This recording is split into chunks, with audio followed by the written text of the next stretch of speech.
ஈரோடு மாவட்டம் அந்தியூர்ன்ற சின்ன கிராமத்திலிருந்து தற்போது இந்தியனுடைய ஆர்மி ராணுவ அதிகாரியாக சரண்யா அப்படிங்கிறவங்க தேர்வு செய்யப்பட்டிருக்காங்க. அவங்களோட பேசலாம்.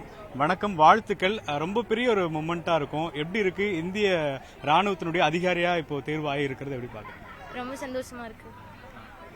எவ்வளவு ட்ரைனிங் எப்படி இருந்துச்சு இந்த ஒரு 11 மாசம்? குறிப்பா நீங்க ஒரு கபடி பிளேயர் அப்படின்னு சொல்லி கேள்விப்பட்டோம். ஸோ கபடியிலிருந்து ஆர்மி மேன், இந்த ஆர்மி ஆபீசர், இந்த டிரான்ஸ்மிட் அப்படியே சொல்லுங்க, எப்படி நடந்துச்சு? இந்த 11 மாசம் ரொம்ப கஷ்டமா தான் இருந்துச்சு. ஆனால் ட்ரைனிங்னா அப்படிதான் இருக்கும். அப்பதான் நம்மளால ஒரு சோல்ஜரா கொண்டு வர முடியும். ஒரு டிபிக்கல் விமன்ல இருந்து சோல்ஜரா மாத்தி இப்ப ஒரு ஆஃபீஸரா வந்து நிக்கிறேன்.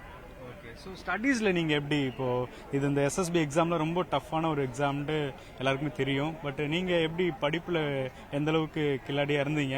உங்களை மாதிரியான பெண்கள் இன்னைக்கு வந்து ஆர்மியில வரணும் அப்படின்றதுக்கு எவ்வளவு மோட்டிவேட் பண்றீங்க? நான் எஸ்எஸ்பி கிளியர் பண்ணதுக்கு காரணம் வந்து OPA officers preparing academy, lieutenant Eesan sir. அவர் தான் எனக்கு நிறைய சொல்லி கொடுத்தாரு. ஒன்றும் தெரியாம தான் உள்ள போனேன். அங்கிருந்து தான் எல்லாமே படித்தேன். அதுக்கப்புறம் 6 மாசத்துல கிளியர் பண்ணேன். எவ்வளவு நாள்ல கத்துக்கிட்டீங்க எக்ஸாம்ஸ்?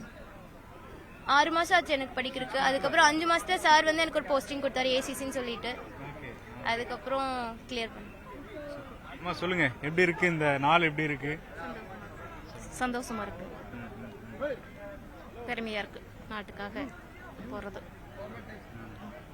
ஐயா சொல்லுங்க, நீங்க என்ன மாதிரியான வேலை பார்த்துட்டு இருந்தீங்க? இப்போ உங்களுடைய மகள் வந்து இந்த பொசிஷன் போறத எப்படி பாக்குறீங்க? ரொம்ப சந்தோஷமா இருக்கு. நான் விவசாயம் அது மாதிரி பார்த்துட்டு இருந்தேன். நம்ம பொண்ணு போறது ரொம்ப சந்தோஷமா இருக்கு. ஓகே, எதிர்பார்த்தீங்களா?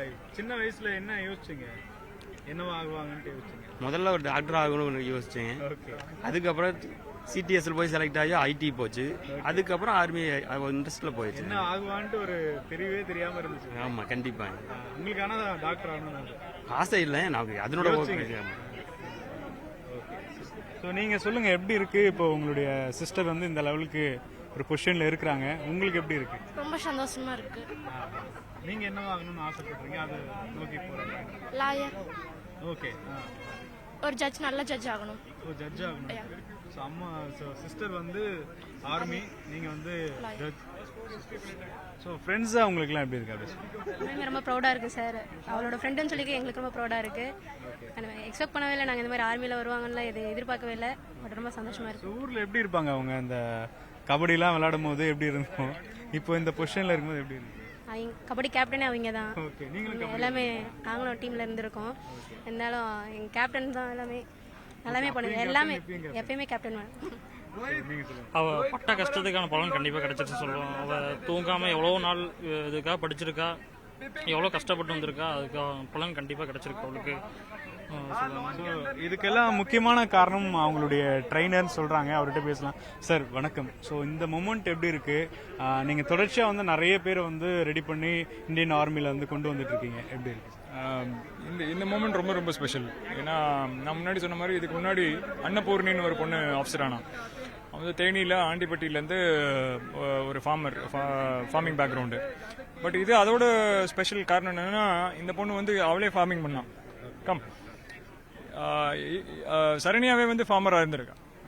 மாடு மேய்ச்சிட்டு அவங்க வீட்டில் இருக்க விவசாயம்லாம் பார்த்துட்டு வேற எங்கேயுமே வேலைக்கு போகாமல் காக்னிசென்ட்ல வேலை கிடைச்சி கூட அதை ரிசைன் பண்ணிட்டு வெறும் கபடி ஆடிட்டு அதுக்கப்புறம் என்கிட்ட கொஞ்ச நாள் பார்ட் டைம் ஒர்க் பண்ணிட்டு இருந்தா. அவ்வளோதான். ஸோ அந்த மாதிரி ஒரு டெடிக்கேட்டட் பேக்ரவுண்ட்லேருந்து வந்திருக்கா அவள். So she is one level above Annapoorani. இது வரைக்கும் அன்னபூர்ணி வந்து ஒரு தமிழ்நாடுக்கு ஒரு ரோல் மாடல் அப்படின்னு சொல்லிட்டு இருந்தோம். இப்போ மேஜராக இருக்காங்க. இப்போ now Saranya is overtaken her. Now there will be one more. இதுக்கு அடுத்து வரப்போற பொண்ணு இதோட பயங்கரமா பெர்ஃபார்ம் பண்ணும் அப்படிங்கறது எங்களோட லட்சியம். இப்போ எளிய மக்கள் வந்து இந்த ஆர்மியில வர்றது, குறிப்பா இந்த எஸ்எஸ்பி ஆன எக்ஸாம், இதெல்லாம் வந்து கிளியர் பண்றது ரொம்ப டஃப்பான விஷயம் அப்படின்னு ஒரு தாட் இருக்கு. அது எப்படி பாக்குறீங்க? அது உண்மைதான். காரணம் என்னன்னா, இந்த எஸ்எஸ்பி வந்து மோர் ஆஃப் பர்சனாலிட்டி, ஆளுமை. அப்போ ஆளுமை வேணும் அப்படின்னா முதல் லாங்குவேஜ் வேணும். நம்ம எதாக இருந்தாலும் எக்ஸ்பிரஸ் பண்ணுறது இங்கிலீஷில் தான் எக்ஸ்பிரஸ் பண்ணணும். ஸோ அங்கே கொஞ்சம் நம்ம பசங்களுக்கு ஒரு ட்ராபேக், செட்பேக் இருக்குது. பட் அதெல்லாம் வந்து இந்த மாதிரி பசங்க சரண்யாவோட ஒரு ஸ்டெப் மேலே சில பேர் எல்லாம் பெர்ஃபார்ம் பண்ணியிருக்காங்க. ஒரு பையன் 12 வருஷமும் தமிழ் மீடியம் ஸ்கூலில் படிச்சுட்டு நேவியில் பைலட்டாக இருக்கான். ஸோ அது மாதிரி ஆளுகளை கூட இருக்காங்க. ஸோ இவங்களை காமிச்சு தான் நாங்கள் சொல்கிறோம். லாங்குவேஜும் சரி, நீங்கள் இது உங்கள் பேக்ரவுண்டும் சரி. இப்போ ஒரு பையன் இந்தியன் மிலிட்ரி அகாடமியில் இருக்கான். இது ஓடிஏ மாதிரி அங்கே ஐஎம்ஏன்னு ஒன்று இருக்குது டேராடூன்ல.